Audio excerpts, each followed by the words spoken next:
Take three. Hey, this is Mark Goldberg from Mark Vlogs Watches, and today we're going to talk about what happens when you hit the horological skids, when your passion for watches just hits the skids and takes a nosedive, and you just slam face first into the dirt pile, and you almost don't care what watch you're wearing anymore. Is this what happened to me? I don't know, but we are going to talk about it.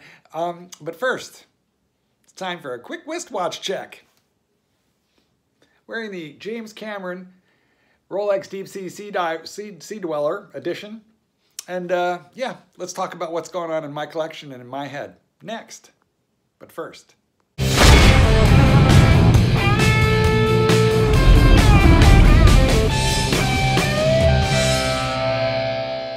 Okay, we are back. So what's been going on with me? Well, it's a good question. I don't know.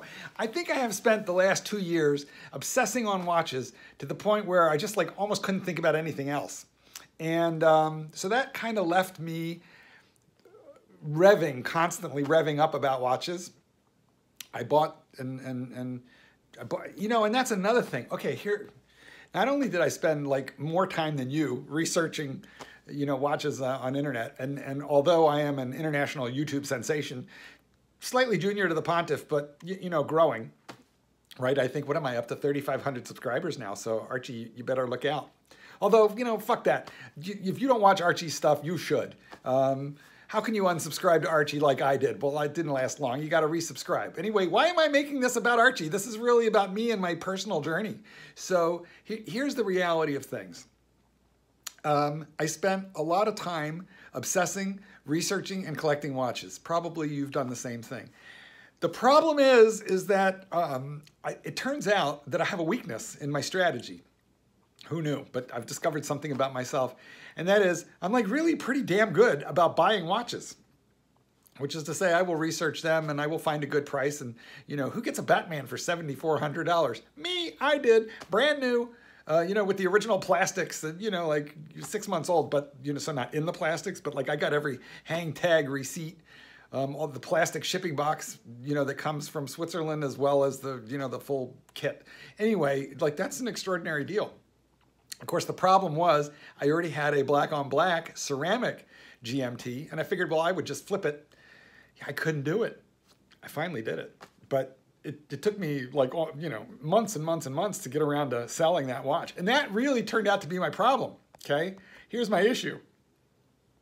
I'm pretty good about buying watches, and it turns out I suck about selling them. I hate to part with anything.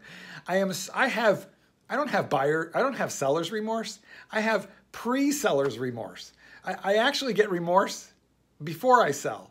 I'm afraid to sell anything. So I had to stop collecting for a while, and that just took the winds out of my sails. But I think the dam has broken, guys. Since I figured out, all right, I'm gonna try and make this so that my arm isn't shaking too much. Oh, that's even worse. Yeah, I'm in a hotel room in Boston, visiting family and friends. So don't yell at me because I don't have a tripod. I know.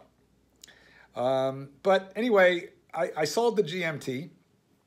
And I think the floodgates have opened. I feel capable of selling stuff now. So I'm going to run right now some still pictures of some of the watches that are in my collection. These are actually my pictures of my watches. And these are the guys that I want to sell. And then I'll come back and tell you what I think maybe I want to buy. Let's take a look. Okay, well, here's a quick look at the black on black GMT that I sold.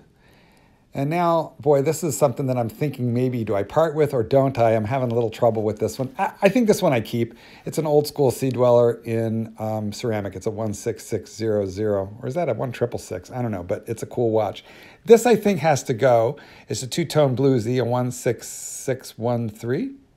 And it's a cool watch. I hate parting with it, though, because it's an old school Submariner, but it's got that rattly bracelet with hollow center links.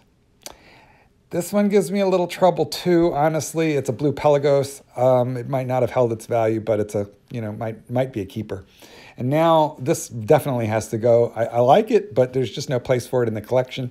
It's an Omega 50th anniversary GMT with an ETA movement. I'm going to keep a couple of Breitlings, probably actually 3, but this one should go. It's an A13340 Super Ocean. This is a Marathon Jumbo Day Date that I'm just never going to wear. It's got to go. And boy, this is a toughie. It's a 14060M.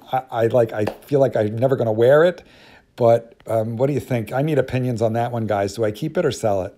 Well, you know, that's a quick run through of some of the stuff in my collection that I need to get rid of or that I'm having sort of like angst and questions about. So what I'm going to do in the next video is I'm going to discuss the 2 watches that I am considering purchasing with the proceeds from whatever, you know, I end up selling.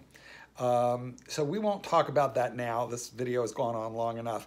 But here's what I would ask you to do, and I am not even clickbaiting with this. This is a legit request. In the comments, here's what I need from you guys. Look, first, well, what I need is opinions about that stuff. What do I keep? Is there anything in that batch of watches that I showed you that I'm thinking of selling that I should keep? That's really what I want to know. Now, I understand that it's a mix. You know, there's some garbage in there and there's some, you know, decent, good watches in there too. I know that, but I'm afraid to sell anything. I'm afraid I'll miss it. The Omega, I like, boy, I really like it. And sometimes I get it out of the bank box and bring it home and then I wear it once and I never wear it again. Why? Because I have a Breitling Avenger 2 GMT that I like better. I have a Batman GMT that I like better. So that Omega has to go. That Jumbo Day Date Marathon, it's such a cool watch.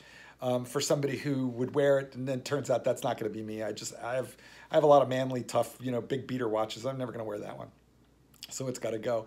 But then the question is, what about that Rolex Sea Dweller? You know, in pre-ceramic, in aluminum bezel, keeper, seller. What about the Bluesy, the two-tone in aluminum bezel, keeper, seller?